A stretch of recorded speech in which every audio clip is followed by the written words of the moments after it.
Speaker, I rise to contribute to the Private Members Bill to amend the Road Transport Act 2013, which creates a specific offence for a person who deliberately or recklessly drives through floodwaters, and to require penalties for breach to be paid into the New South Wales State Emergency Fund.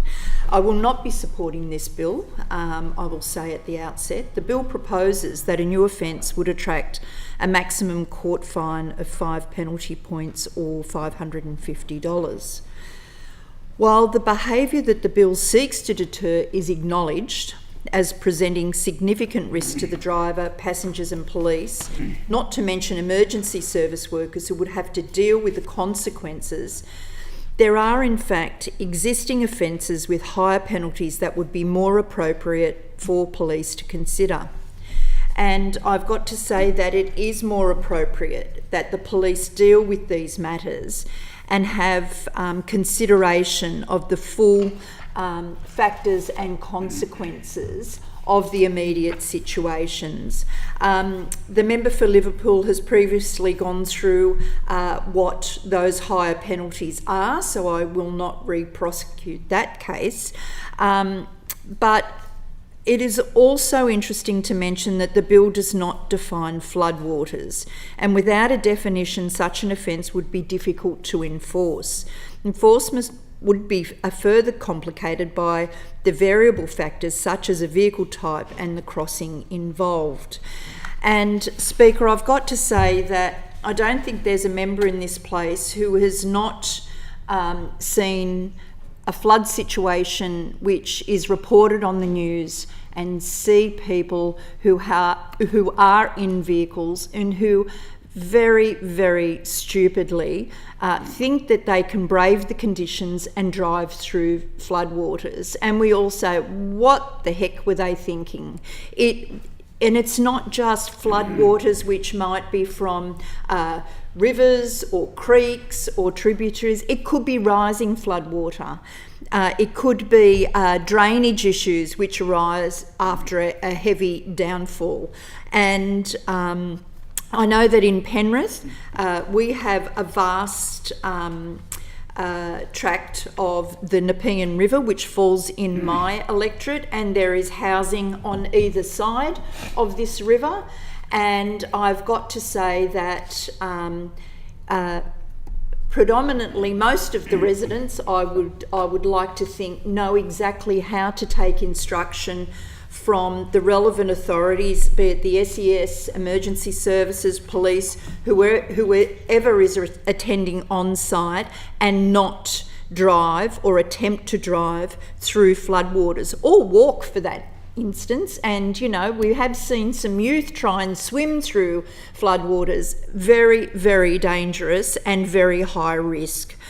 You know, you think that the basic message of do not drive, walk, swim through any rising water is a taken. You just can't underestimate the damage, the risk to life, the risk to other personnel, and especially those emergency service personnel who do put their lives at risk every day for the public in these situations. Look, even the professionals proceed in these situations with high caution. They understand that even shallow water can be deceptively dangerous. It can be impossible to gauge the depth. You don't know what's underneath the water. It can carry all sorts of debris, certainly tree branches, chemicals, even animals, and they pose a risk not only to health but environment, and it just should not be anywhere near them. If you're in a vehicle and you see any water across the road, you should gauge the depth. You should not attempt to drive through just as a matter of course. If it is flowing, you should definitely not go anywhere near it. It should be assessed first. I know some people think they may be in situations where they believe they know the terrain, they know the area, they are locals, but sometimes these waters can act in ways which you are not expecting. I would say that Section 117 of the Transport Act provides an offence for a person who drives a motor vehicle on roads negligently. The penalties that can apply to the offence vary depending on the outcome.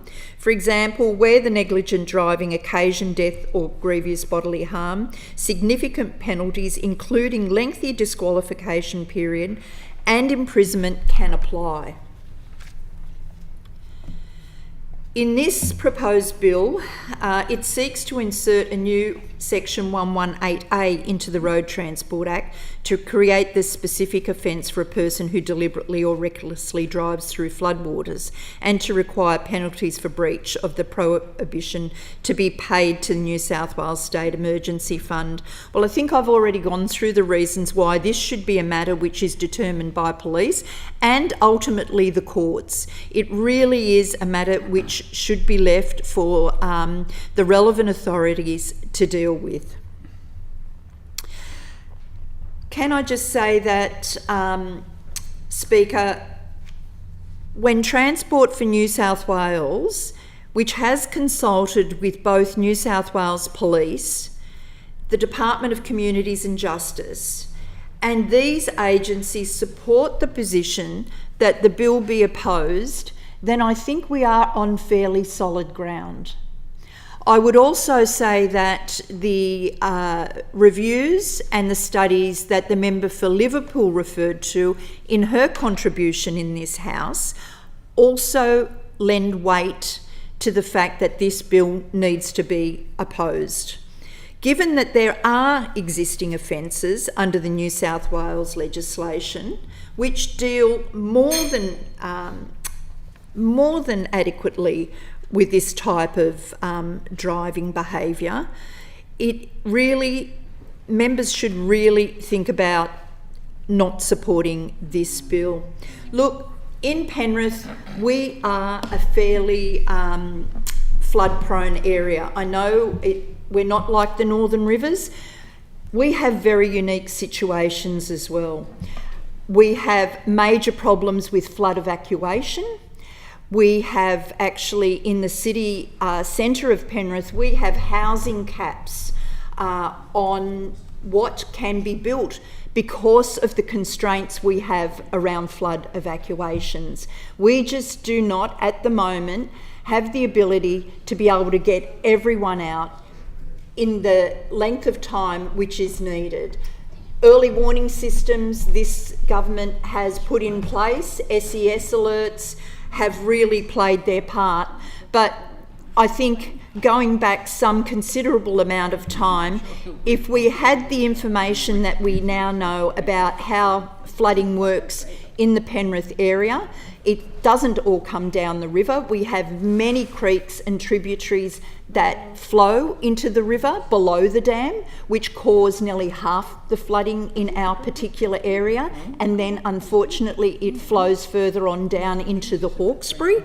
I've got to say, a previous member in this place actually was proposing that we build out the flood plains across the Nepean River and put houses as far as the eye can see. Well, I think we know that that would not be necessarily the best outcome for our area, given the flooding that we do suffer on very, very often occasions.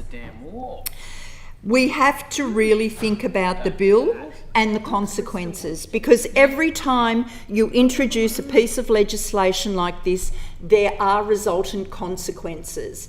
And I just don't know that this bill has really thought those through enough. I believe that the police, the courts, and all those services that we do have that deal with these particular matters are better placed. And for that reason, Madam Speaker, I will not be supporting this bill. Speaker.